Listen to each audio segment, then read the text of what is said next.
فیض شاہ جہاں صدائے رمضان۔ بسم اللہ الرحمن الرحیم۔ مولاي صلی وسلم دائما ابدا علی حبیبک خیر الخلق کلہم یا رب بالمصطفیٰ بلغ مقاصدنا واغفر لنا ما مضى یا واسع الکرم۔ السلام علیکم ناظرین و سامعین کرام، 9 نیوز HD کے لائیو اسٹوڈیو سے رمضان المبارک کی اسپیشل ٹرانسمیشن صدائے رمضان کے ساتھ آپ کی خدمت میں حاضر ہے آپ کا میزبان محمد لقمان رضا۔ ناظرین و سامعین، رمضان المبارک کی یہ اسپیشل ٹرانسمیشن یکم رمضان المبارک سے آپ کی خدمت میں پیش کی جا رہی ہے، اور آج کا موضوع اس حوالے سے بھی اہم ہے کہ آج کی رات لیلۃ القدر کی رات ہے، شب قدر ہے اور نزول قرآن کی رات ہے۔ اسی حوالے سے آج ہم گفتگو کریں گے شب قدر اور نزول قرآن۔ ہمارے ساتھ شریک گفتگو ہوں گے ہمارے معزز مہمان اسلامک اسکالر جناب علامہ محمد شاہ زیب رضا قادری صاحب، اور ان کے ساتھ آقا کریم صلی اللہ علیہ وآلہ وسلم کی ثنا خوانی کے لیے موجود ہیں ہمارے مہمان ثنا خوان جناب پروفیسر محمد اویس مصطفی صاحب۔ میں آپ دونوں معزز مہمانوں کو خوش آمدید کرتا ہوں۔ شکریہ۔ سب سے پہلے جناب علامہ محمد شاہ زیب رضا قادری صاحب، شب قدر اور نزول قرآن، ان میں شب قدر کیا ہے اس پر بات کر لیتے ہیں، اور شب قدر کی اہمیت کیا ہے قرآن و سنت کے حوالے سے اللہ کے پیارے حبیب صلی اللہ علیہ وآلہ وسلم نے ہماری کیا رہنمائی فرمائی ہے، اس پر کلام کیجیے۔ بسم اللہ والحمد للہ والصلاة والسلام علی رسول اللہ، اما بعد۔ ماشاء اللہ، بہت خوبصورت رات کے اندر اس خوبصورت پروگرام کا سلسلے کا انعقاد ہے۔ اللہ کریم ہم سب کو اس رات کی برکات کثیرہ سے وافر حصہ عطا فرمائے۔ آمین۔ لیلۃ القدر کے موضوع پہ عام طور پہ آج کی رات میں ہر مسجد میں علماء کرام جو ہے وہ اس پہ گفتگو فرما رہے ہوتے ہیں، جی، اور بالخصوص اس کے ساتھ ساتھ تکمیل قرآن کا سلسلہ بھی آج کی رات میں عمومی طور پہ مساجد میں ہوتا ہے۔ بالکل صحیح۔ بعض جگہوں پہ ایسا بھی ہوتا ہے کہ اپنی اپنی سہولت کے مطابق آگے پیچھے کر لیا جاتا ہے، جی، لیکن موسٹلی طور پر جو ہے وہ اسی کو 27ویں رات کو ہی جو ہے شب قدر کو اسی۔ پھر اس کے ساتھ ساتھ جو ہمارا اس وقت جو موضوع ہے نزول قرآن اور شب قدر، اللہ کریم نے سورہ قدر کی پہلی آیت میں ہی دونوں موضوعات کو اکٹھے ہی بیان فرمایا۔ سبحان اللہ۔ انا انزلناہ فی لیلۃ القدر، یعنی ان کا آپس میں تعلق ہے۔ بالکل ٹھیک۔ تو بلکہ دوسرے مقام پہ اللہ کریم نے 25ویں سپارے میں سورہ دخان کی پہلی آیہ کریمہ میں کہ دوسری آیہ کریمہ میں انا انزلناہ فی لیلۃ مبارکہ، سبحان اللہ، یہاں لیلۃ القدر ارشاد فرمایا قدر والی رات، اور وہاں برکت والی رات اس رات کو فرمایا کہ اس کو اللہ تعالیٰ نے جو ہے وہ برکت والی رات میں یا قدر والی رات میں نازل فرمایا۔ بالکل ٹھیک۔ اب یہاں پر آپ یہ دیکھیے کہ قرآن کریم کی نزول کی تاریخ کچھ یوں ہے، اللہ تعالیٰ نے قرآن پاک کو نازل کرنے کے لیے قرآن پاک میں 2 لفظ استعمال فرمائے ہیں، ایک انزل کا ہے اور ایک نزل ینزل کا ہے۔ آپ ماشاءاللہ اس کو زیادہ سمجھ پائیں گے کہ ایک باب افعال سے ہے اور ایک باب تفعیل سے ہے۔ انزل ینزل سے جیسے انا انزلنا یہی لے لیں، بالکل صحیح۔ دوسرے مقام پر بھی انا انزلنا ہی ہے، دیگر کئی اور مقامات پر بھی ہے۔ تو اس کا مطلب یہ ہے کہ یک بارگی نہ، نزل علیک الکتاب، اچھا وہ تو پھر تفعیل کے ساتھ ہم اس پہ بھی گفتگو کرتے ہیں۔ بالکل صحیح۔ یہ جو پہلا ہے کہ انا انزلنا، اس کا مطلب یہ ہے کہ یک بارگی کسی چیز کو اتارنا، بالکل ٹھیک۔ ٹھیک ہے۔ اب یک بارگی ہے تو پھر سوال یہ پیدا ہوتا ہے کہ قرآن کریم تو 40 سال میں اعلان نبوت کے ساتھ پہلی وحی کے ساتھ جو ہے وہ 63 سالہ حیات طیبہ کے 23 سال ہیں، اور ایک لمبا ٹائم پیریڈ جی درجہ بدرجہ جی بتدریج نازل ہوا ہے۔ تو پھر یہ کیسے کہہ دیا گیا کہ ہم نے اس کو یک بارگی نازل فرمایا؟ معنی سے تو یہ اس کا جواب یہ دیا گیا کہ اللہ کریم قرآن کریم میں سورہ بروج میں بالکل آخری آیت میں ارشاد بل ہوا قرآن مجید فی لوح محفوظ، بلکہ یہ بزرگی والا قرآن لوح محفوظ میں ہے۔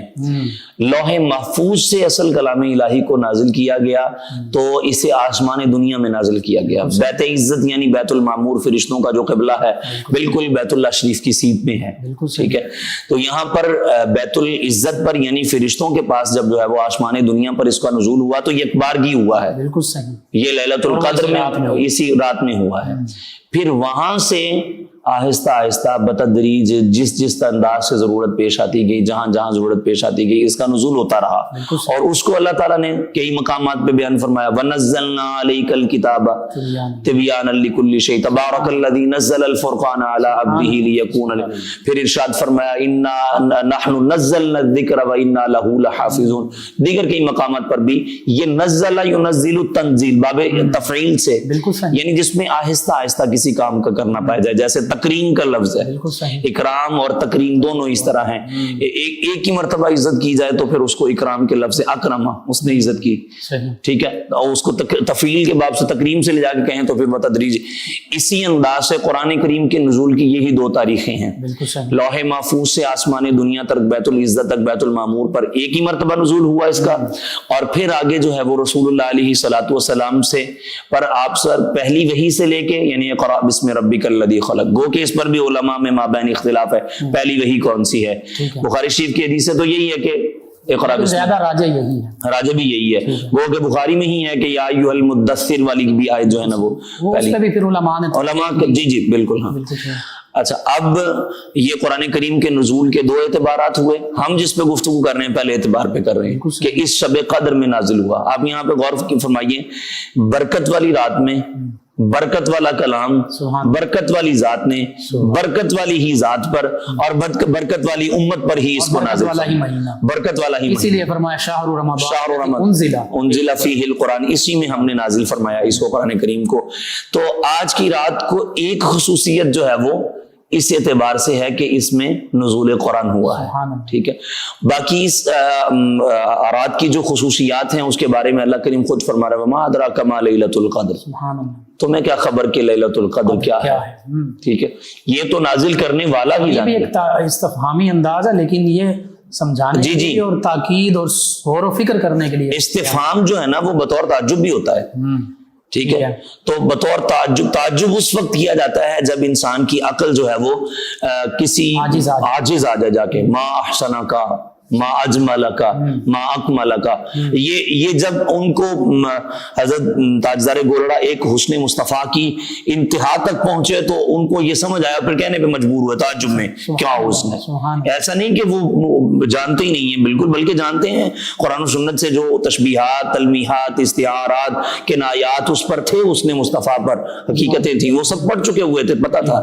لیکن تعجب کی انتہا ہوئی تو وہاں پہ جا کر کے یہ کہہ دیا. اسی انداز سے اللہ فرماتا ہے کہ تم کیا جانو لیلۃ القدر کیا ہے, اور پھر خود ہی فرمایا بڑی قدر ہے اس کی, معنی یہ بن گیا پھر استفہام میں انکاری. پھر ساتھ ہی فرمایا لیلۃ القدر خیر من الف شہر. سبحان اللہ. بلکہ آپ لیلۃ القدر کے بارے میں احادیث کا جو خزانہ ہے وہ ایک منٹ کے لیے آپ بلند جگہ پہ رکھ لیں اور صرف جو ہے وہ اسی سورہ قدر کا مطالعہ فرما لیں تو آپ کو پتہ چل جائے. فرمایا کہ ہزار مفسرین نے اس پہ طویل کلام کیا ہے, اچھا خاصا, جس مرضی تفسیر کو اٹھائیں, ہر مفسر کا اپنا انداز ہے. امام راضی نے تو اس پہ بڑا اچھا خاصا کلام کیا ہے. لیلۃ القدر میں قدر لفظ پہ اچھا خاصا کلام کر گئے کہ قدر کے معنی کیا ہے, قدر تعداد کیا ہے, تعداد پہ کلام کر دیا. اچھا, پھر یہ بھی بتایا کہ جناب لیلۃ القدر کی تعین, عدم تعین یعنی اس کا معین کرنا اور نہ کرنا. پھر عمومی طور پہ یہ کس رات میں ہوتی ہے, پھر اس رات کی نشانیاں کیا ہیں, وہ تو حدیث پاک میں بھی بیان کی گئی. اچھا, فرمایا خیر من الف شہر, 1000 مہینے کی عبادت سے بھی افضل ہے. جس مرضی تفسیر کو اٹھائیں اس کے تحت اس آیت کا شان نزول 1000 مہینے کو اگر 12 کے ساتھ ڈیوائیڈ کریں تو غالباً یہ کوئی 84 سال کا تقریباً عرصہ بنتا ہے یہ. تو اس اعتبار سے فرمایا کہ وہ ایک شخص بنی اسرائیل کا عبادت کیا کرتا تھا, رات کو, دن میں وہ روزہ رکھا کرتا تھا. صحابہ کرام علیہم الرضوان کے سامنے جب ذکر ہوا تو حسرت, تعصف ہوا, تو اللہ نے یہ آیت نازل کر کے فرمایا محبوب امت آپ کی ہو اور پچھلوں پہ رشک کرے نہ, آپ کی امت کو تو میں نے پچھلوں کے لیے رشک بنا رکھا ہے. ٹھیک ہے, تو فرمایا کہ وہ 1000 مہینے عبادت کرتے رہیں اور آپ کے امتی ایک رات عبادت کریں. ہم ان کی 1000 مہینوں سے عبادت کے برابر نہیں بلکہ خیرون، خیر بہتر ہے۔ اس سے بھی بہتر اجر۔ اچھا یہاں پہ یہ بھی سمجھا جا سکتا ہے کہ امت مسلمہ کی اوس ایوریج جو ہے اس کی زندگی جو ہے جی جی، ایوریج لائف لائف ایوریج جو ہے وہ 50-60 برس ہے، حدیث میں بھی یہ بیان کی گئی زیادہ ہے سے 50۔ زیادہ کوئی 70-80 82 برس، تو اور وہ بھی پیچھے والے بزرگ گزار نہیں اتنی ہے۔ اس کے ساتھ وہ اگر تقابل کریں تو سمایا جا رہا کہ پوری زندگی سے بہتر۔ سبحان اللہ سبحان اللہ، بالکل اس طرح، یعنی اگر 1000 مہینوں کو ہم نے کیا تھا ملٹیپلائی تو یہ تقریباً 84 ایئرز بنتے ہیں، ٹھیک ہے۔ اور ایوریج ایج جو رسول اللہ نے ارشاد فرمائی ہے تو وہ 50 سال کا فگر ملتا ہے حدیث پاک میں، ٹھیک ہے۔ 50 سے زیادہ سے زیادہ دیکھی جائے تو پھر 63 برس 63 جو خود رسول اللہ کی ہے، ٹھیک ہے۔ کہ ہمیں ملے۔ تو اب گزارش یہ ہے کہ اگر کوئی شخص اس رات کو پا لے تو گویا وہ آپ والی بات کہ وہ اپنی پوری زندگی سے ہی بہتر رات کو پا گیا ہے وہ، ٹھیک ہے۔ پھر اللہ کریم خود ارشاد فرماتا ہے تنزل الملائکہ اللہ والروح فیہا، سبحان اللہ، اس رات میں ملائکہ کا نزول ہوتا ہے، جناب جبریل خود تشریف لاتے ہیں۔ روح الامین، اللہ اکبر کبیرہ۔ میں حدیثی پڑھ رہا تھا کہ فرمایا رسول اللہ نے فرمایا کہ عدد الحصا، یعنی زمین پر پڑی ہوئی کنکریوں سے بھی زیادہ اللہ کے ملائکہ کا نزول اس رات میں ہوتا ہے، حتیٰ کہ ایک حدیث میں ارشاد فرمایا کہ زمین تنگ پڑ جاتی ہے ملائکہ کے نزول کے ساتھ، دل دھرنے کی جگہ نہیں، دل دھرنے کی جگہ نہیں بچتی، اس قدر نزول ملائکہ ہوتا ہے۔ سبحان اللہ۔ بِإِذْنِ رَبِّهِمْ، نزول ملائکہ بھی ہے لیکن اپنے رب کے اذن سے ہے۔ اور یہ دل دھرنا محاورہ ہے، عام طور پہ جہاں کھچا کھچ، جی جی، لیکن یہاں تو حقیقتاً دل دھرنے کی جگہ۔ دیکھیں نا حضرت سعد کے جنازے میں رسول اللہ پاؤں اٹھا کے چلیں اللہ اکبر، کہ اس کے جنازے میں ملائکہ کا نزول اس قدر ہوا تھا کہ مجھے پاؤں مکمل لگانے کی جگہ نہیں، یہ بخاری ہے، بے شک بے شک۔ اور پوری جگہ نہ ملی۔ تو اب دیکھیے کہ جس رات میں اللہ تعالیٰ خود اتنی انعامات اور اکرامات کی بارش فرما رہا ہے تو نزول ملائکہ کا کیا سما ہوگا۔ بالکل صحیح۔ اچھا پھر دیکھیے فرمایا بِإِذْنِ رَبِّهِمْ مِنْ كُلِّ أَمْرٍ، ہر امر کے لیے اپنے رب کے اذن سے آتے ہیں۔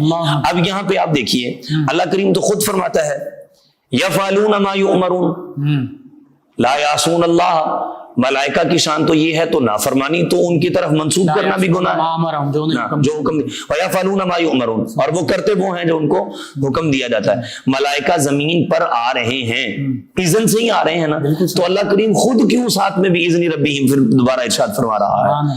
اس کا جواب علماء اور مفسرین نے یہ لکھا ہے کہ اس میں خاص طور پر بتانے کا مطلب اور مقصود یہ ہے کہ تاکہ لوگوں کو اور زیادہ عبادت کی طرف رغبت مل سکے کہ دیکھو ملائکہ کا نزول ہو رہا ہے تو رب کے اذن سے ہو رہا ہے، اللہ کی رضا سے وہ بھی آ رہے ہیں، تم بھی اللہ کی رضا، آباؤ اور اللہ کی رضا کو حاصل کرنے کے لیے۔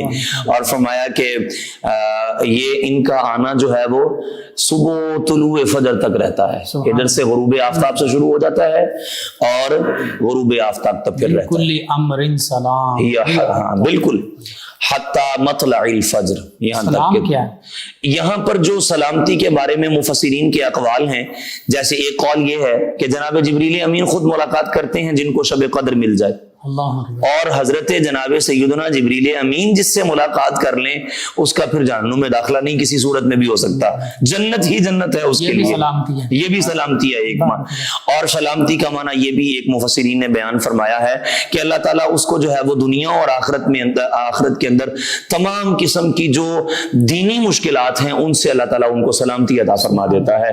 سلامتی کے اور کئی معنی مطلق ہے تو اس کا مطلب ہر قسم کی سلامتی کے مطلب جب اللہ تعالیٰ نے اس کو مطلق بیان فرما دیا ہے تو ہمارے مفسرین نے جو معنی بیان فرمائے ہیں وہ ایسا نہیں ہے کہ اس اطلاق کو جو ہے وہ مطلق کو مقید کیا جا رہا ہے، بلکہ وہ ایک عام فہم آسان معنوں میں اس کا معنی بیان کرنے کے لیے جو ہے وہ بتا دیا کہ سلام سے یہ بھی مراد ہو سکتا ہے، سلام سے یہ بھی مراد ہو سکتا ہے، اس کا ایک معنی یہ بھی ہو سکتا ہے، یہ صرف ایک تفہیم کے لیے ہے ورنہ اللہ کے کلام کو مقید کرنے والی بات، اور وہ معنی سارے بھی اس میں شامل ہیں۔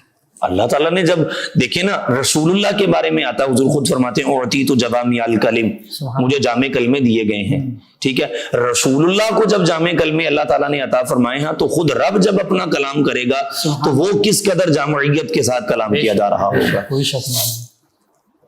یہ شب قدر کے اعتبار سے جو قرآن اس شب قدر کو اس میں حدیث مبارکہ بھی ضرور آپ ایڈ کیجئے گا ساتھ کہ شب قدر کی علامات کیا ہیں، اس کی اہمیت کیا ہے، اور پھر یہ کہاں سے شروع ہو رہی ہے، کہاں تک اس کے فیض مل سکتا ہے جو جس کو ہم نے غافل ہو کر نہیں گزارنا. جو اس کی علامات کی بات ہے تو رسول اللہ علیہ الصلوۃ والسلام نے ارشاد فرمایا کہ یہ رات جو ہے وہ ٹھنڈی ہوتی ہے، صاف شفاف ہوتی ہے یہ رات، ٹھیک ہے.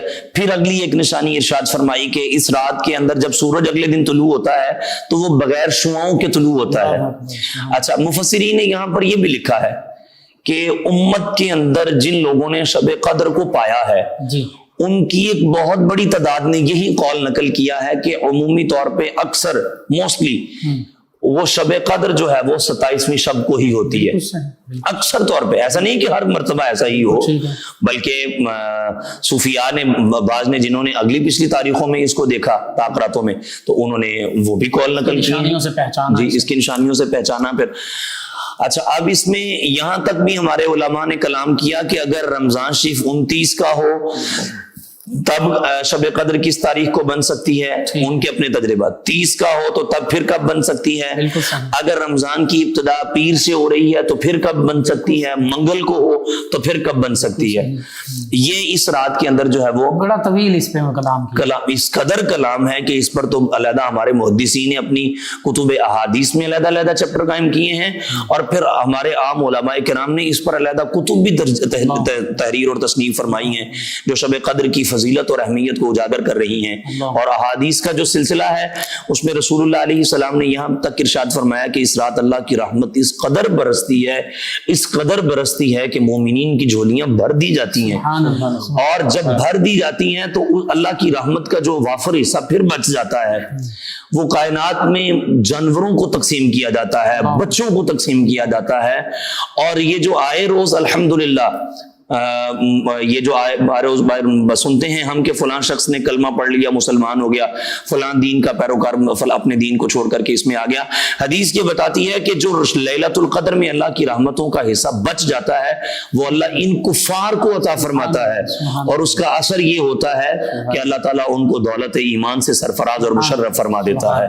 اور اس رات کی جو آپ نے فرمایا کہاں سے شروع ہو رہی ہے اور کہاں تک اس کا فیض ہے، دیکھیے رسول اللہ علیہ السلام نے فرمایا کہ تم اسے التمسوها العشر الاواخر من رمضان، فرمایا تم اسے رمضان کے آخری عشرے میں تلاش کرو، ٹھیک ہے. اس میں حدیث میں پھر سابعہ، تاسعہ، خامسہ یہ الفاظ بھی ملتے ہیں، یعنی 25ویں رات میں، 27ویں رات میں، 29ویں رات میں تلاش کرو.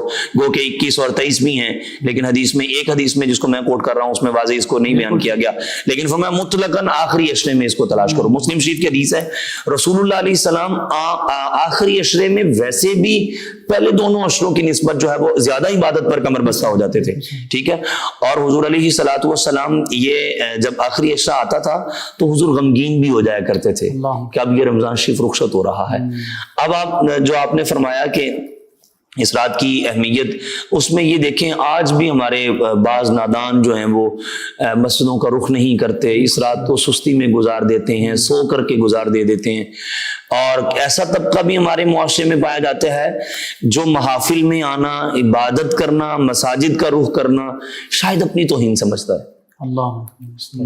آپ اس بات کو ہمارے ناظرین سامعین میں سے شاید کوئی اس کو کوئی اور رنگ دے لیں، جبکہ آپ ہماری جگہ پر آ کر کے سوچیں گے تو آپ کو اس طرح کا بہت سارا طبقہ ملے گا. اور عام طور پہ یہ دیکھا جاتا ہے مسجدوں میں ان راتوں میں بھی، حالانکہ عام محفل ہے تو آپ جائیں نہ جائیں کوئی بات نہیں، اس رحمت میں تو دیکھیں نا اللہ تعالیٰ بے پناہ اپنی رحمت فرما رہا ہے. وہ جو آپ کہہ رہے ہیں نا، پھر وہ گھروں میں بھی تو نہیں نہ کرتے. چلیں میں وہی تو کہہ رہا ہوں، آپ گھروں میں نوافل پڑھ لیں، آپ عبادت کر لیں، قرآن پاک کی تلاوت کر لیں، وہ تو غافل، حالانکہ اللہ تعالیٰ خود ہر معاملے میں غافل ہے. اللہ کریم خود فرماتا ہے ان الذین یستکبرون عن عبادتی سیدخلون جہنم داخرین، پارہ نمبر 24 ہے سورہ حامیم السجدہ. فرمایا جو میری عبادت سے تکبر کرتے نا ان قریب جہنم میں ذلیل کر کے ڈالے جائیں گے. اور یہ حقیقت بات ہے. بے شک آج تو یہاں پر عبادت سے مراد جو ہے مفسرین نے دعا بھی لی ہے. ہمارا بہت بڑا طبقہ جو ہے وہ فرض پڑھتے ہیں تو سلام پھیرتے ہیں تو دعا مانگے بغیر اٹھ جاتا ہے. دعا مانگنے کی توفیق ہی نہیں ملتی، اور اللہ کے رسول صلی اللہ علیہ وسلم کی حدیث ہے ترک دعائے معصیہ دعا کو ترک کر دینا بھی گناہ ہے. اور بھائی اللہ سے نہیں مانگنا تو کس سے مانگنا ہے؟ تو لوگوں کا یہ عالم بھی ہو چکا ہے. اچھا پھر ایک اور طبقہ بھی ہے, ایک تو دعا مانگے بغیر ہی اٹھ جاتا ہے, اور ایک کچھ دعا کر بھی رہتے تو یوں ہاتھ اٹھائے ہوتے ہیں. غافل ہونے کی کیفیت, غافل دل سے مانگی ہوئی دعا قبول نہیں ہوتی. بخاری شریف کے حدیث میں یہ غفلت بھی دکھا, حضور قلب ہو تو دعا قبول ہوتی ہے. ٹھیک ہے, اور اس طرح کی دعا پھر اسی اعتبار سے اس رات کو اس انداز سے نہ گزارا جائے. عبادت کا مغز یہی تھا. بلکہ آپ دیکھیے, میں یہ بات پہ اختتام کرتا ہوں. آپ دیکھیے کہ ہمارے بچپن میں ہم یہ دیکھا کرتے تھے, یہ 2 چند راتیں ہوتی تھیں جن پہ مساجد پہ چراغاں ہوتا تھا, لائٹنگ ہوتی تھی, اور بڑی شدت سے انتظار ہوتا تھا ان راتوں کا. بالکل صحیح. اور پورے گاؤں اور لوگ مسجدوں میں بھر جاتی ہوتی تھی مسجدیں, اور انتظار ہوتا تھا. بدقسمتی سے جہاں ہم ہر طرح سے دین سے دور ہوتے جا رہے ہیں, کٹ آف ہوتے جا رہے ہیں, اسی اعتبار سے یہ مقدس راتیں بھی ہم سے جو ہے وہ چھینی جا رہی ہیں, اور ان کی عبادتیں جو اجتماعی طور, آپ دیکھیے غیر مسلموں کو ہماری انفرادی عبادت سے کوئی لینا دینا نہیں. بالکل صحیح ہے. بلکہ علامہ اقبال کا ایک شعر مجھے وہ ذہن میں نہیں آ رہا, اس کا مفہوم یہ ہے کہ ان کے ہاتھوں سے جو ہے نا وہ اجتماعیت اور عالمیت جو ہے ان کی وہ چھین کر کے ان کو اپنی ذاتی عبادتوں میں لگا دیا جائے, اور انفرادی عبادتوں میں لگ کے ہمارا عالم یہ ہے کہ وہ اتنی انفرادی عبادت کر رہے ہیں کہ دنیا سے اس کی اپنی اولاد جو ہے وہ اللہ رسول کی نافرمانی میں مبتلا ہے, تو اسے اس کی خبر ہی نہیں ہے. لہٰذا آپ اس انداز سے جو ہے وہ اپنی اجتماعیت کو برقرار رکھنے کے لیے ان پروگرامز میں, ان محافل میں شرکت کریں, اور شرکت کر کے جو ہے وہ اس عظیم ثواب سے آپ جو ہے وہ اپنا حصہ ابافر حاصل کر کے اس انداز سے آگے آپ اپنے. جی ضرور انشاءاللہ. بہت خوبصورت گفتگو. ناظرین سامعین, 9 نیوز HD کے لائیو اسٹوڈیو سے یہ اسپیشل ٹرانسمیشن اور آج کا یہ اسپیشل پروگرام صدر رمضان میں آپ کی خدمت میں پیش کیا جا رہا ہے. ہمارے ساتھ موجود ہیں ہمارے مہمان ثنا خان جناب پروفیسر محمد اویس مصطفی صاحب. نبی رحمت صلی اللہ تعالیٰ علیہ وآلہ وصحابہ وبارک وسلم کی بارگاہ ناز میں ایک مدحت سرائی کریں گے, گلہائے عقیدت پیش کریں گے. جی جناب پروفیسر محمد اویس مصطفی صاحب. یہ دنیا ایک سمندر ہے مگر ساحل مدینہ ہے. یہ دنیا ایک سمندر ہے مگر ساحل مدینہ ہے. ہر ایک موج بلا کی راہ میں ہائے مدینہ ہے. ہر ایک موج بلا کی راہ میں ہائے مدینہ ہے. زمانہ دھوپ ہے چھاؤں ہے بس ایک بستی میں.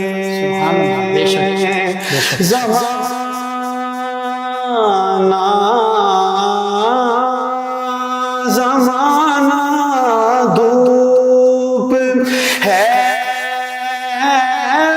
چھاؤں ہے بس ایک بستی میں.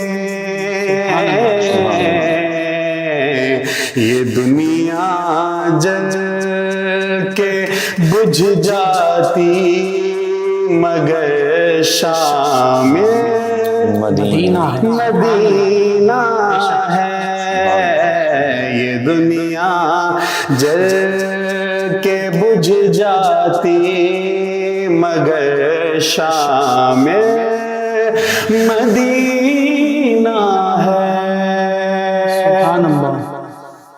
اور شرف مجھ کو بھی حاصل ہے محمد کی غلامی مجھ کو بھی حاصل ہے محمد کی غلامی کا، کہ وہ میرے دل میں رہتے ہیں، میرا دل بھی مدینہ ہے، وہ میرے دل میں رہتے ہیں، میرا دل بھی مدینہ ہے۔ یہ دنیا ایک سمندر ہے مگر ساحل مدینہ ہے، اور مدینے کے مسافر تجھ پہ میرے جان و دل قربان، مدینہ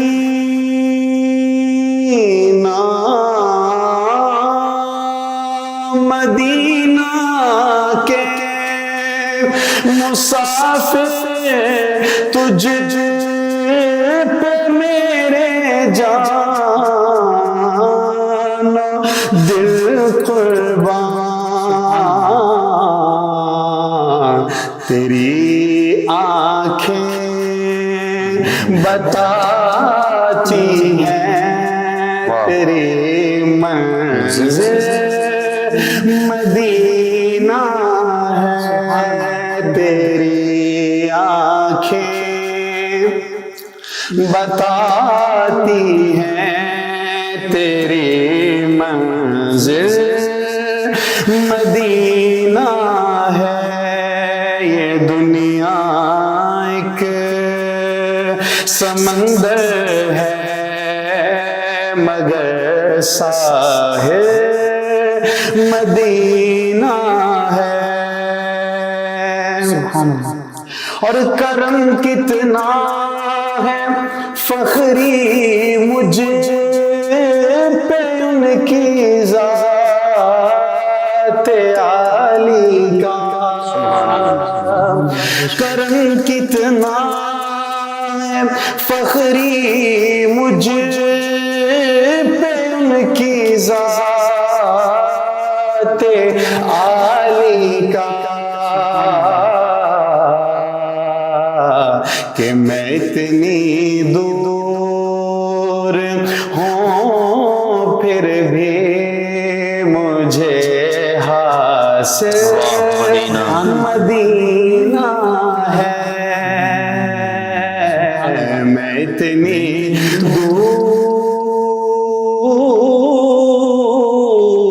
دور، میں اتنی دور ہوں پھر بھی مجھے حاصل مدینہ ہے۔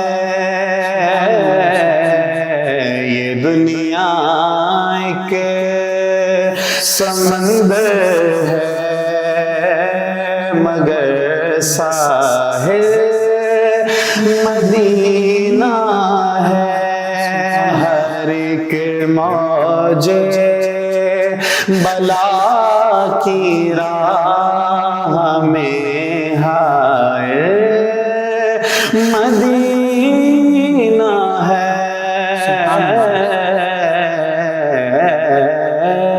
ماشاءاللہ، جزاک اللہ خیر۔ یہ ناظرین، نبی رحمت صلی اللہ علیہ وسلم کی بارگاہ میں ثنا اور ایسے خوبصورت انداز میں دلوں میں محبت پیدا ہوتی ہے نبی کریم صلی اللہ علیہ وسلم کا۔ جب بھی ہم ذکر کرتے ہیں شب قدر اور نزول قرآن، اس حوالے سے گفتگو ہو رہی ہے، اور حقیقت یہ ہے جیسے علامہ صاحب فرما رہے ہیں کہ ہمارے عالم اسلام امت مسلمہ ہر شعبے میں تنزلی کا شکار ہے، پستی کا شکار ہے۔ وجہ صرف ایک ہی ہے، قرآن سے، اسلام سے، دین سے، اسلام کی تعلیمات سے دوری، یہی وجہ ہے، اور اوج کمال پانے کا ذریعہ بھی یہی ہے۔ قرآن کو تھام لیں، نبی رحمت صلی اللہ علیہ وآلہ وسلم کے فرمان کو تھام لیں، اسلام اور اسلامی تعلیمات سے اپنا رشتہ مضبوط کر لیں، تو پھر دیکھیے کیسے ہمیں اوج کمال حاصل ہوتا ہے۔ اور وہ پہلے والا جیسے ہمارے اسلاف اور صحابہ کرام علیہم رضوان، انہیں اللہ تعالیٰ نے عزتوں سے نوازا، انہی کے صدقے سے پھر عزتیں مل سکتی ہیں، لیکن ان کے پیروکار تو بن جائیں۔ جی علامہ محمد شاہ زیب رضا قادری صاحب، جی شب قدر کا ذکر ہوا، نزول قرآن کا ذکر ہوا، نبی رحمت صلی اللہ علیہ وسلم کے بارے میں آپ نے ذکر کیا مزید، اور پھر صحابہ کرام ہمارے اسلاف بزرگان دین وہ اس رات کو کیسے گزارا کرتے تھے، تاکہ ہمارے ناظرین کو پتہ چلے، ترغیب ملے کہ ہم کس نہج پر پہنچ چکے ہیں اور ہمارا اصل طریقہ کیا تھا۔ اس پر کلام دیکھیں، ام المومنین سیدہ عائشہ صدیقہ رضی اللہ تعالی عنہا، آپ نے پوچھا رسول اللہ علیہ السلام سے، حضور اگر میں شب قدر کو پالوں تو پھر میں کیا کروں؟ رسول رحمت صلی اللہ علیہ وسلم نے فرمایا کہ عائشہ اگر تم شب قدر کو پالو تو پھر کہو اللہم انک عفو تحب العفو فاعف عنا یا غفور یا غفور یا غفور۔ سبحان اللہ۔ اب یہ حضور علیہ السلام نے خود تعلیم ارشاد فرمائی، جی اور پھر ہمارے اسلاف نے جو ہے نا وہ اس پہ یہ بھی ارشاد فرمایا۔ ایک بات میں اور ساتھ ایڈ کروں گا، جی ضرور۔ امام شافعی فرماتے ہیں جس طرح شب قدر عزت و محترم ہے، اسی طرح آگے یوم قدر بھی محترم ہے، اللہ اکبر، اگلا دن بھی اسی طرح محترم ہے جس طرح یہ رات محترم تھی۔ بالکل صحیح۔ ایک بات، دوسری بات یہ ہے، سیدنا عبادہ بن صامت سے روایت ہے، یہ بخاری میں بھی ہے، مشکات میں بھی ہے یہ حدیث پاک، رسول اللہ علیہ الصلوۃ والسلام تشریف لائے، جی سرکار علیہ السلام فرماتے ہیں میں آیا اس لیے تھا کہ تاکہ تمہیں بتاؤں کہ شب قدر کون سی رات میں ہوتی ہے۔ اللہ اکبر۔ تو دو لوگ آپس میں جھگڑ رہے تھے، قرض کا کوئی مطالبہ تھا ایک دوسرے شخص پر، ایک سے دوسرے کا، تو فرمایا ان کے جھگڑنے کی بنا پر اللہ نے تعیین لیلۃ القدر جو ہے وہ اٹھا لی ہے۔ اللہ گو کہ اگلے الفاظ میں یہ بھی ارشاد فرمایا کہ یہ تمہارے لیے ہو سکتا ہے کہ بہتر ہی ہو، اور یقیناً بہتر ہے۔ اگر بتا دیا جاتا تو پھر ایک ہی رات عبادت کا جو ہے وہ اجر ملتا، اور نہیں بتایا تو اب وہ ہر طاق رات میں اس کی تلاش کر رہا ہے۔ بالکل صحیح۔ اب یہاں پر جو ایک قابل غور بات ہے، محدثین نے لکھا ہے کہ جھگڑا اس قدر برا عمل ہے کہ اس کے سبب سے تعیین لیلۃ القدر بھی اٹھا دی گئی تھی۔ اللہ اندازہ فرمائیے آپ، تو آپ اس رات یہ بھی ایک نیک عمل کر لیں، تو اب تو امت مسلم آپس میں لڑ جھگڑ رہی ہے، تو پھر کیسے یہ دیکھیں یہی تو ہم اس اگر آپس میں ہی ہم دستوں گریباں ہیں تو پھر ہماری تعلیمات یہی ہیں نا جی کہ ہم پھر ان سب کو چیزوں کو بالائے طاق رکھیں، پسے پشت ڈالیں اور آگے بڑھ کے شیر و شکر ہوں۔ مسلمان ممالک کی مدد کے لیے تیار نہیں ہیں، کشمیر، فلسطین، دیگر ممالک ہاں آپس میں لڑنے کے لیے تیار ہیں۔ جس طرح میں اگر نہ جانے یہ بات مناسب ہے یا نامناسب ہے، بالخصوص اس وقت ہمارے وطن عزیز کی جو سیاسی صورتحال ہے، دیکھیں جو جہاں پر ہے ٹھیک ہے غلط ہے قطع نظر اس کے، اس رمضان المبارک میں سب سے بڑا جو نقصان ہوا ہے وہ یہ ہوا ہے ہمارا نوجوان طبقہ، بوڑھوں کو تو سارا وقت ہی سیاست میں گزرتا ہے نا، مطلب وہ بیٹھے ہوئے باتیں کرتے رہیں گے، نوجوان طبقہ بھی، میں نے ایک اپنے اسٹوڈنٹ سے پوچھا، وہ کسی پولیٹیکل پارٹی کے بارے میں مجھ سے جو ہے وہ الجھ رہا تھا، تو میں نے آگے سے پوچھا بچے جس دن سے رمضان شریف، یہ تقریباً 10 رمضان کے بعد کی بات ہے، میں نے کہا بیٹا جس دن سے رمضان شریف آیا ہے آپ نے 5 نمازیں جماعت کے ساتھ ایک دن بھی پڑھی ہیں؟ 10 رمضان گزر گیا، قرآن کریم والا مہینہ ہے یہ، آپ نے قرآن پاک کتنا پڑھ لیا ہے؟ اللہ اکبر۔ آپ یقین فرمائیں بچپن میں ہم یہ دیکھا کرتے تھے تو مقابلہ ہوتا تھا بچوں کا کہ دیکھیں کون زیادہ قرآن پڑھتا ہے، دیکھیں کون زیادہ سپاری پڑھتا ہے۔ آج بھی پرانے لوگ پھر بھی اسی انداز سے قرآن کریم کی تلاوت کرتے ہیں، مگر معذرت کے ساتھ وہی آپ والی بات کہ ہم آپس میں ہی اس قدر جھگڑ رہے ہیں، ہمیں اپنی اصل جو مقصد تخلیق ہے، جو ہمارا کام ہے، وہ میرے مرشد کریم فرمایا کرتے ہیں کرنے والے کام کرو ورنہ نہ کرنے والوں میں پڑ جاؤ گے۔ اور دیکھیے اس وقت ہماری یہی صورتحال ہے، اس مقدس رات میں بھی لوگ جو ہے وہ نوجوان طبقہ موبائلوں پہ گھروں میں بیٹھ کے جو ہے وہ فلمیں دیکھ رہے ہیں، عجیب و غریب قسم کا جو آپ یقین فرمائیں ہماری اسلام سے دوری اس قدر ہو چکی ہے ہم گناہ کو گناہ بھی نہیں سمجھ رہے۔ اس بنا پر اللہ تعالیٰ نے یہ ہمیں ایک پیکج دیے ہیں، نفس اتنی تاریکی میں ڈوب چکا ہے کہ شیاطین جکڑ دیے جانے کے باوجود وہ نفس اپنی اسے معمول پر قائم ہے. امارہ جو ہے وہ غالب ہے ہم پر، نفس امارہ. لوامہ ہوتا پھر بھی بات تھی کہ ملامت کرتا رہتا. جی، لیکن وہ بھی اب مغلوب ہوا پڑا ہے. ٹھیک ہے، اور مطمئنہ والے تو اب خال خال نظر آتے ہیں ہمیں. بالکل صحیح. ٹھیک ہے، تو اس لیے یہ جو راتیں ہوتی ہیں، ان راتوں میں ہمیں اللہ تعالیٰ ایک ایڈوانٹیج دیتا ہے کہ آؤ میری راہ کی طرف. پیکیجز ہیں. ہاں، پیکیجز ہیں. پارہ نمبر 27 میں سورہ زاریات میں اللہ ارشاد فرماتا ففروا الی اللہ، اللہ دوڑو اللہ کی طرف. تو آئیے مغفرت من ربکم، آؤ اللہ کی طرف، مغفرت کی طرف دوڑتے ہوئے آؤ. ٹھیک ہے، تو گزارش یہ ہے اللہ تعالیٰ نے یہ امت مصطفیٰ کو یہ راتیں یقین فرمائیں بہت بڑا پیکیج ہے، بہت بڑا انعام ہے. توبہ قبول ہوتی ہے ان راتوں میں، بخشش ہوتی ہے. دیکھیں دعا جو حضور ارشاد فرما رہے ہیں ام المومنین پاک کو، وہ بھی تو معافی والی ہی عطا فرما رہے ہیں نا، سبحان اللہ، کہ اس رات جو ہے وہ اللہ تعالیٰ سے تم معافی مانگو. سلامتی میں تو سب کچھ شامل ہے. سبحان اللہ. آپ کسی کو سلام کہہ رہے ہیں تو اس میں سلامتی میں آپ سارا کچھ ہی آپ شامل اللہ کر کی رہے ہیں. طرف سے سلامتی ہے. اللہ اکبر، سلام قولا من رب الرحیم. ٹھیک ہے، تو اس لیے آئیے بڑھیے. اس کے برعکس ہوا تو وامتاز اليوم ایھا المجرمون. ام المومنین عائشہ صدیقہ رضی اللہ تعالیٰ عنہ سے رسول اللہ نے فرمایا تھا کہ مانگو کیا مانگتی ہو. عرض کی حضور میں بابا سے پوچھنا ہوں کہ مانگنا بھی کیا ہے. اللہ اکبر. وہ بھاگی ہوئی آئیں تو بڑی خوشی میں ابا جی آج رسول اللہ نے فرمایا جو طلب کرنا ہے مانگو دیا جائے گا. کہا پھر حضور سے پوچھو محبوب جو معراج کی سب راز و نیاز ہوئے تھے ان میں سے کچھ ہمیں بھی بتا دیں. سبحان اللہ. اچھا، جب آ کر کے حضور کو عرض کی تو رسول اللہ مسکرائے. مسکرانے کی وجہ اور سبب یہ تھا کہ میرے رازدار نے پوچھی بھی بات تو راز والی ہی پوچھی ہے.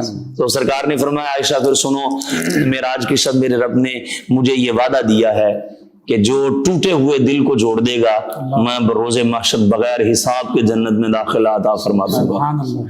اما جی دھوڑی ہوئی خوشی سے بندہ جو ہے وہ آ کے کہا ابا جی حضور نے یہ ارشاد فرما، بڑی خوش ہیں. لیکن صدیق اکبر رو پڑے. فرمایا بابا جی یہ تو بڑی خوبصورت بات ہے، آپ پھر اس پہ رو پڑے.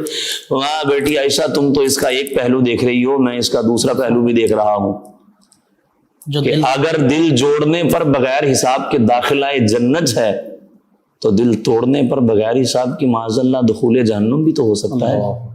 علامہ صاحب جو کشمیر، فلسطین، یمن، شام میں مسلمانوں کے دل ٹوٹ رہے ہیں، ان کے تو جسم پارا پارا ہیں، تو وہ کون جوڑے گا؟ ضرورت تو اس امر کی تھی کہ اسلامک اسٹیٹس جتنی ہیں اور اسلامک لیڈرز جتنے ہیں جی جیسے بنی ہوئی بھی ہے، اپنے مفادات کی جنگ ہے اسلامک حکمرانوں کی بھی اور پارٹیز کی بھی.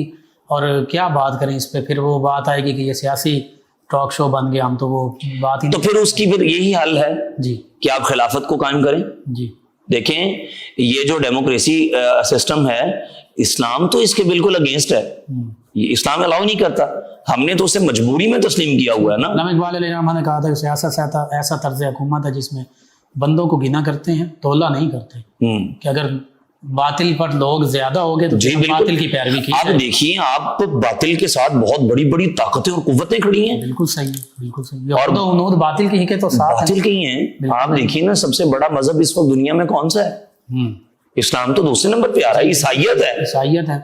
اور عیسائیت کو بھی اپنے مقاصد کے لیے یہودیت جو ہے وہ استعمال کر رہی ہے. گو کہ یہودیت سب سے چھوٹا طبقہ ہے. ٹھیک ہے، ٹھیک ہے، لیکن وہ اپنے ہر جگہ چھائے ہوئے ہیں. ریزن یہ ہے مفتی صاحب قبلہ آج کی رات جس طرح یہ اتنی بڑی رات ہے، آپ فرما رہے نا کہ سیاسی ٹاک شو نہ ہو جائے، نہیں بالکل نہیں. اس لیے کہ اس امت کو ان راتوں میں ہی بیٹھ کر سوچ لینا چاہیے. آپ کا یہ ہمارا جو 9 نیوز کا ایک پروگرام ہے، اللہ کرے یہ اس قدر بڑی تعداد تک پہنچے کہ ہر بندے تک پہنچے اور یہ سوچنے پر مجبور ہو یہ کہ واقعی ہم نے تو اپنا وقار کھو دیا ہوا ہے. ہم تو وہ لوگ تھے کہ بوری پر بیٹھ کر مسجد نبوی کے صحن میں کوئی حکم جاری ہوتا تھا تو کیسر و کسریٰ کے محلات میں زلزلے برپا ہو جایا کرتے تھے. آپ دیکھیے بیت المقدس کی فتح کے وقت ان کے ایک پادری نے کیا کہا تھا کہ تم میں وہ بندہ نہیں ہے جس کے ہاتھوں سے یہ فتح ہونا ہے. انہوں نے نشانیاں بھی پڑھ دیکھیں، انہوں نے تو یہاں تک بتا دیا تھا کہ اس کے نام کے حروف 3 ہیں. اللہ اکبر. اس کا وجود یہ ہے، اس کی نشانیاں یہ ہیں. اللہ اکبر. مثلہم فی التوراۃ ومثلہم فی الانجیل. اور اس کا مظہر عتم بیت المقدس کی فتح کے وقت سیدنا فاروق اعظم کی صورت میں نظر آیا. انہوں نے کہا اس کے نام کے 3 حرف ہیں عمر، وہ آئے گا تو فتح ہوگی. تو پلیز آئیے نوجوان بچوں کو، اپنی آنے والی اولاد اور نسل کو اپنے بڑوں کی بزرگوں کی سیرت پڑھائیں. یہی رات ہے، اس کی سیرت ہی بتائیں کہ ہمارے اکابر اس رات کو کیسے. جعلی فتنوں کی لپیٹ میں آ چکے ہیں، نبی پاک حکومتیں آتی جاتی رہتی ہیں، جی بالکل معاملات آتے جاتے رہے، یہ دنیا کا معاملہ جی سب بالکل بچانا جاتا ہے. ایسے ہی ہے. ان کے پیچھے اپنا دین نہ برباد کریں، اپنا وقت نہ برباد کریں، رمضان المبارک کے لمحات برباد نہ کریں. اور بالخصوص یہ جو مقدس رات ہے، اس رات میں تو سب سے کٹ آف ہو کے اپنے آپ کو صرف اور صرف اللہ کے ساتھ جوڑ کر کے میں ایک بات عرض کر کے ہمارا اختتام کی. جی بالکل. آج دیکھیں میرا رب اپنے بندے سے بڑی محبت فرماتا ہے. بے شک مفتی صاحب قبلہ، اللہ کی محبت رحمت تو ایک طرف ہے، رب جو اپنے بندے سے محبت فرماتا ہے نا، اس پہ حدیثیں ہیں اللہ اکبر کبیرہ. اور پھر بندے کو بھی اپنے رب کی محض عبادت نہیں بلکہ رب سے محبت کرنی چاہیے. سبحان اللہ. بے شک بے شک. میں لفظ دوبارہ ریپیٹ کر رہا ہوں، یہ آج کی رات میں اس رات میں یہ چیز حاصل کرنے کی مکمل کوشش کریں. اور یہ تو اللہ کے انعام ہے نا، ان کی بھی طلب نہیں کرنی چاہیے، بالکل اللہ کی رضا طلب کرنی چاہیے بس. دیکھیں اگر تو سیدہ رابعہ بصریہ کے بارے میں آتا ہے کہ ایک ہاتھ میں پانی ہے اور ایک ہاتھ میں جناب ہاتھ کا الاؤ ہے، تو کہا یہ کیا ہے؟ فرمایا جہنم کی خوف سے جو ہے وہ لوگ عبادت کرتے ہیں. اللہ اکبر. تو فرمایا کہ ارادہ ہے کہ اس کو بجھا ہی دوں جہنم کو، تاکہ جو ہے وہ یہ لوگ عبادت تو اپنے رب کی اپنے رب کے لیے اللہ کی رضا طلب جنت کے لیے نہ کریں. علامہ اسماعیل حقی نے روح البیان میں تفسیر میں لکھا ہے کہ اللہ نے ایک بندے سے فرمایا، غیب سے آواز آئی، میں نے جنت سارا کچھ تیرے لیے بنایا، تو نے میرے لیے کہا یا اللہ میں تیری عبادت کرتا ہوں. فرمایا تو جنت کے لیے کرتا ہے، جہنم سے بچنے کے لیے کرتا ہے، مالک پھر تیرے لیے کیا کروں؟ فرمایا پھر میرے بندوں سے محبت، میرے دشمنوں سے نفرت کیا کرو. تو لہٰذا آج کی رات میں بالخصوص جو میرا پیغام ہے وہ یہ ہے کہ محبت الہی اپنے اندر پیدا کریں، اپنے رب سے محبت. اور اس حدیث پہ گفتگو کی اجازت چاہوں گا. رب اپنے بندے سے اتنی محبت کرتا ہے، قیامت کے دن 99 دفتر گناہوں کے لے کے آنے والے شخص کو حکم ہوگا اپنے گناہ اپنا نامہ اعمال پڑھ. شرمساری اور شرمندگی کے باعث پڑھ نہیں پائے گا کہ سارا ہے ہی گناہوں سے لتھڑا ہوا. تو اللہ کریم اپنا دست قدرت رکھ دے گا اس کے گناہوں پہ. سبحان اللہ. اب اسے جب کوئی گناہ نظر نہیں آئے گا جیسا اس کی شان کے لائق ہے، تو جب اسے کوئی گناہ پڑھنے کو ملے گا نہیں تو پوچھے گا یا اللہ گناہ ہی نہیں ہے. اللہ کریم ہاتھ اٹھائے گا اپنا دست قدرت، اور میں دیکھ ابھی بھی ہیں لیکن ہم نے اپنا دست قدرت رکھ دیا تھا. اس قدر محبت کرنے والے رب سے ہمیں بھی چاہیے کہ ہم ٹوٹ کر اپنے رب کی محبت کریں. تنہا بیٹھیں آج کی رات میں، کہیں پر بھی بیٹھ جائیں، ہر چیز سے کٹ ہو کے، اور صرف یہ ہو کہ اس دنیا میں میرے سوا اور میرے رب کے سوا کوئی بھی نہیں ہے. اور اس قدر محبت کے ساتھ اپنے رب کو پکاریں، دیکھیں کیسے بیڑا پار ہے. ایک سانس کی زندگی ہے، وہ سوچ لیں اگر نہ آئے تو کہاں ہم جائیں گے. بالکل. اس لیے یہ چاہیے کہ آج کی رات میں اپنے آپ کو اپنے رب کے حضور اس انداز سے پیش کریں جیسے رسول اللہ غار حرا میں پیش کیا کرتے تھے. ناظرین بہت خوبصورت گفتگو، اور خلاصہ کلام یہی ہے کہ اللہ سے لو لگائی جائے، اپنا احتساب کیا جائے. ناظرین سامعین 9 نیوز HD کے لائیو اسٹوڈیو سے رمضان المبارک کی اسپیشل ٹرانسمیشن کا آج کا یہ خصوصی پروگرام اختتام پذیر ہوتا ہے. اپنے میزبان محمد لقمان رضا، ہمارے معزز مہمان اور ہماری ٹیم کو اجازت دیجیے. آخر میں جناب پروفیسر محمد اویس مصطفی صاحب نبی کریم صلی اللہ علیہ وآلہ وسلم کی بارگاہ میں مدحت سرائی کریں گے. جی جناب پروفیسر محمد اویس مصطفی صاحب. قربان میں ان کی بخشش کے،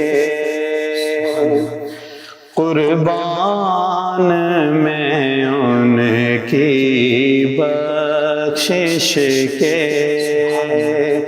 مقصد بھی زبان پہ آیا نہیں، قربان میں ان کی بخشش کے، مقصد بھی زبان پہ آیا نہیں، بن مانگے دیا اور اتنا دیا، بن مانگے دیا اور اتنا دیا، دامن میں ہمارے سما نہیں، بن مانگے دیا اور اتنا دیا، اور ایمان ملا ان کے صدقے، قرآن ملا ان کے صدقے، قرآن ملا ان کے صدقے، رحمان ملا ان کے صدقے، رحمان ملا ان کے صدقے۔ وہ کیا ہے جو ہم نے پایا نہیں، قربان میں ان کی بخشش کے۔ سبحان اللہ۔ اور دل بھر گئے منگتوں کے لیکن دینے سے تیری نیت نہ بھری، دینے سے تیری نیت نہ بھری، جو آیا اسے بھر بھر کے دیا، جو آیا اسے بھر بھر کے دیا، محروم کسی کو لوٹا نہیں، قربان میں ان کی بخشش کے۔ اور ان کا تو شعار کریمی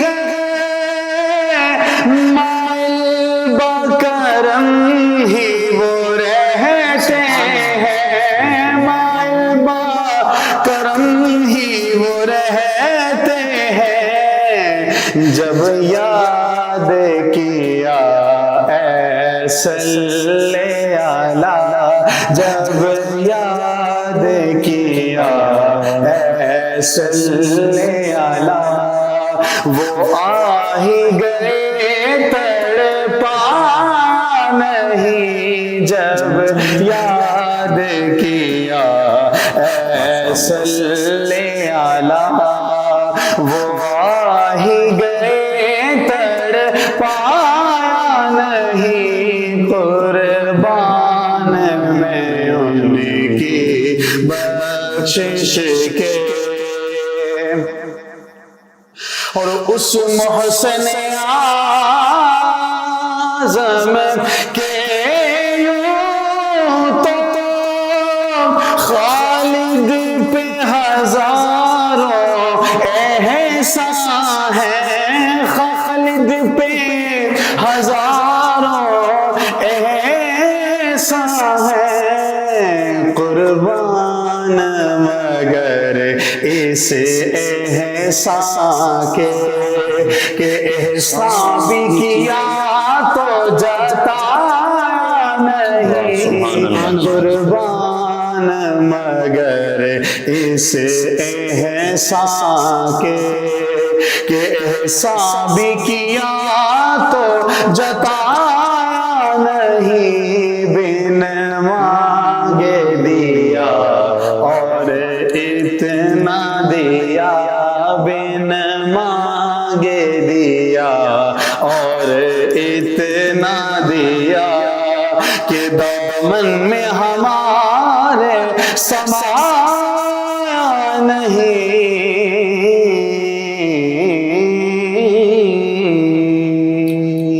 ماشاءاللہ ماشاءاللہ، جزاک اللہ۔ فیض شاہ جہاں صدائے رمضان